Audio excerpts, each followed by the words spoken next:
আসসালামু আমার আদরের ভাই বোনেরা, যখন বাংলাদেশে আম্মাজান ইন্ডিয়ার সাথে যে পাইপলাইনটা করে তেলের পাইপলাইন, তখন পুরা বাংলাদেশের দুর্নীতিবাজেরা বলছিল আম্মাজান নাকি ইন্ডিয়াকে তেল পাচার করে দিচ্ছে, বাংলাদেশ অসল করে দিচ্ছে।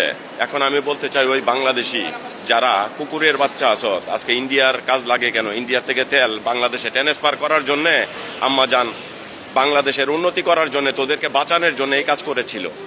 কিন্তু ওই মানুষটাকে তোরা বাংলার মাটি থেকে তাড়িয়েছিস।